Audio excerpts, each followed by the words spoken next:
Hello बच्चों, आज हम करेंगे मुहावरे। इसमें पहला ये बताऊंगी मैं आपको कि मुहावरे होते क्या हैं। मुहावरे वो वाक्यांश होते हैं जो शाब्दिक अर्थ न बताकर विशिष्ट या विशेष अर्थ को दर्शाते हैं। जैसे अब ये देखो, अंधे की लकड़ी। वैसे तो हम क्या कह सकते हैं, अंधे की लकड़ी यानी कि जो अंधे के पास जो लकड़ी है वो होता है इसका शाब्दिक अर्थ तो, लेकिन यहाँ पर इसका विशेष अर्थ है एकमात्र सहारा। ये मुहावरा इसलिए कहला जाता है, यानी शाब्दिक अर्थ प्रयोग न होकर कोई विशेष अर्थ प्रयोग किया जाता है, इसलिए ये मुहावरा है।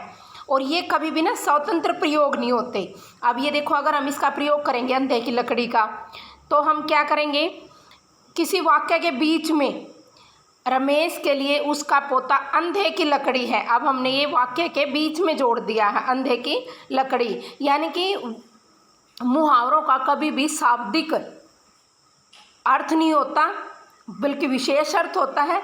और एक ये कभी भी स्वतंत्र प्रयोग नहीं होते, ये वाक्य के बीच में प्रयोग किए जाते हैं या वाक्य से जुड़े होते हैं। अब अगला देखें, आँखों में धूल झोंकना।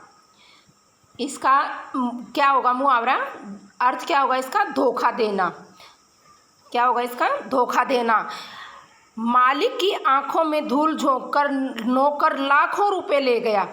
यानी कि धूल वो मिट्टी वाली धूल नहीं, धोखा देना फिर विशेष अर्थ है इसका कि मालिक को धोखा देकर नौकर लाखों रुपए लेके चला गया। तो यहाँ पर आंखों में धूल झोंकना, इसका प्रयोग हम यहाँ ऐसे करेंगे, मालिक की आंखों में धूल झोंककर नौकर लाखों रुपए ले गया। अब आगे है, आग में घी डालना, क्रोध को भड़काना, गुस्सा को और ज़्यादा भड़का देना। बहू की तीखी बातों ने आग में घी डाल दिया। आग में घी कोई हवन थोड़े ना था वहाँ पे। तो यहाँ पे क्या अर्थ हुआ इसका कि भाई उसकी बातों ने ना और भी ज़्यादा भड़का दिया उनको। अब आगे हैं, इधर उधर की हाँकना, व्यर्थ की बातें करना। चांदनी दिन भर इधर उधर की हाँकती रहती है। आगे हैं, उंगली पर नचाना। उंगली पर नचाना, कोई नचा सकता है नहीं, लेकिन इसका यहाँ पर क्या विशेष अर्थ है, वश में करना, अपने काबू में करना। नलिनी पति को उंगलियों पर नचाती है, यानी कि इशारों पे नचाती है, जो वो कहती है वही उसके वश में है, वो तो उसके वश में है, इसलिए उंगली पर नचाते हैं, इसका मुहावरे का अर्थ है। एक आँख से देखना, समान रूप से देखना। एक आँख से यानी कि ये नहीं कि भी एक आँख बंद करके एक से देखें, इसका मतलब क्या हुआ, यहाँ पे समान रूप से सबको एक जैसे देखना। विमला तीनों बहुओं को एक आँख से देखती है, यानी कि वो उनमें अंतर नहीं करती, वो सबको एक समान रूप से देखती है। कलई खुलना, भेद खुलना। महिपाल की असत्य की कलई खुली तो शहर छोड़कर चला गया। असत्य क्या होता है बेटा, जो सच ना हो, झूठ है। जब उसकी झूठ की कली खुली तो वह शहर छोड़कर चला गया या शहर छोड़ गया। कांटे बिछाना, रुकावट डालना। सुमन ने जेठानी के जीवन में कांटे बिछा दिए, यानी कि उसका जीवन उसने दुभर कर दिया, रुकावट डाल दी उसको। कान खाना, बहुत शोर करना।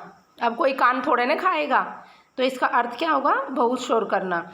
पड़ोसन के बच्चे दिन भर कान खाते रहते हैं, यानी कि वो दिन भर शोर करते रहते हैं। कुत्ते की दुम, कभी नहीं सुधरना। कुत्ते की दुम, जिस तरह से यहाँ पर इसका दुम क्या होता है, पूँछ। कुत्ते की पूँछ जैसे टेढ़ी ही रहती है, वो कभी सीधी नहीं होती, तो इसका भी यहाँ पर क्या अर्थ निकला, कभी नहीं सुधरना। होशियार सिंह कुत्ते की दुम है, कभी नहीं सुधरेगा, यानी कि वो अपनी आदतों से बाज नहीं आएगा, वो उसमें कोई सुधार नहीं आएगा, वो एक तरह से कुत्ते की दुम की तरह टेढ़ा ही रहेगा। तो ये आप ध्यान से याद करोगे। धन्यवाद।